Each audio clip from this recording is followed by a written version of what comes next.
I'm in a different kind of studio. This is a special moment for me. I got middleweight champions. I got this man right here, Saul Canelo Alvarez. I got Daniel Jacobs here. And, of course, the great promoter himself, former great world champion, Oscar De La Hoya in the house. May 4th, T-Mobile Arena, middleweight championship. Why this fight, Oscar? Unification. When you have a unified championship fight, you're putting all the belts on the line. Canelo, Jacobs, you're going to get a great fight. No doubt about it. With the Miracle Man, what he's been through, what he's gone through in life, the strength that he has, obviously his technique and his abilities are amazing. And what can you say about Canelo? Canelo's he's a world champion, the best there is now, pound for pound. So the two guys are going to go at it. May 4th, all the belts. You don't want to miss it. I'm going to get to you in just a second. I got to get to you in a second. But before I do that, let me get to you. You just heard Oscar say this man is the best in the world, pound for pound, #1 right now. #1, do you feel that way? And #2, if he is #1, where do you feel you're ranked?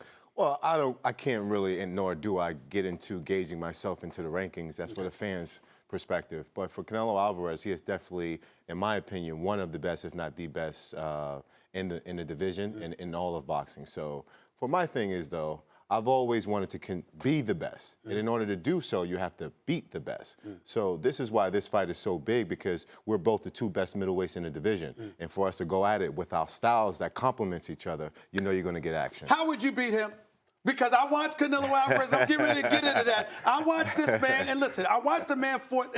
Triple G was a monster. You lost the decision to Triple G, but you fought a very valiant fight. He goes against Triple G the first go-round, okay? That ends up in the draw. Triple G is chirping, saying, where was the Mexican-style fighter? This guy goes a rematch against Triple G and walks right to him, right to him. I couldn't believe it. I couldn't believe it. I'm saying, doesn't that make you a little bit fearful of going against this man? Fearful, absolutely not. Okay. Never fearful of any man. I mean, this is a sport. We're going in there, we're both talented guys. But he has his possession of skill, right? No doubt about it. And the most thing is the experience that he has. So I have to take that in consideration.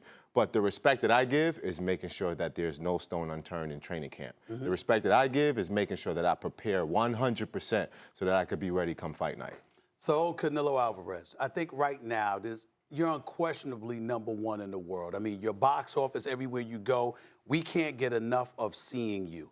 How much did the matches against Triple G help you in your eyes to get to this point? No, creo que esas y todas las peleas que he tenido me han ayudado para ser el peleador que soy hoy, un peleador completo, con experiencia, con confianza arriba del cuadrilátero, pero sin duda las peleas con Golovkin me ayudaron muchísimo también para tener más confianza arriba del cuadrilátero, pero soy un peleador que le gusta aprender pelea con pelea.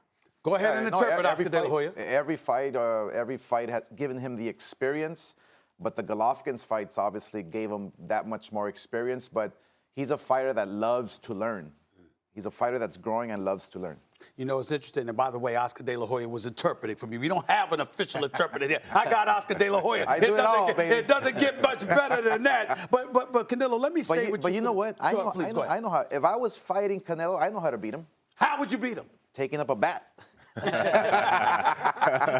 I like that. Surprisingly, my right hand is called bat. So that's right. We never know. You know, listen, and I'm coming back to you in a second.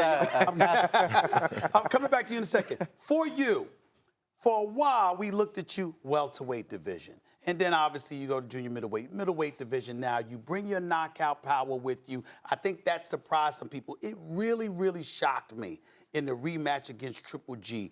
How you walk towards him. Was it because of his mouth, or was it because of the fact that you wanted to prove to everybody, excuse me, I can be a slugger, I can walk right to you and take your punches, and we know I can give it? What was your agenda going into that rematch against Triple G?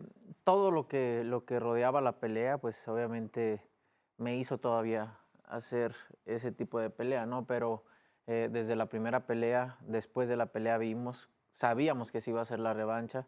Entonces, Eddie y yo propusimos o dijimos que a él se le tenía que pelear hacia adelante, ¿no? Hacia adelante y era como más se le dificultaba y hicimos esa estrategia desde la pensamos después de que hicimos la primera pelea.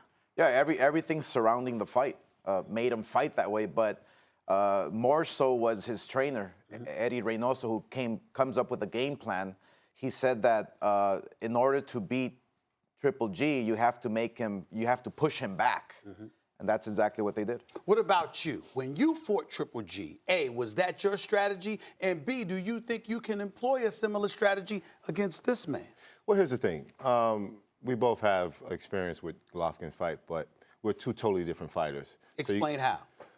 We're both boxer punchers, and we both possess different attributes. Okay.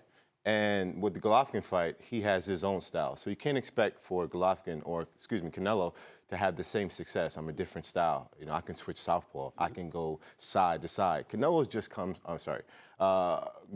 just comes forward. So in preparing for that, you have to be ready for everything that I bring to the table. And I'm going to use a Jay-Z quote that I love. So this is the mentality that I have going into the fight. If you want to bang, we could bang. If you want to brawl, we could brawl. Whatever you want to do, it's all right.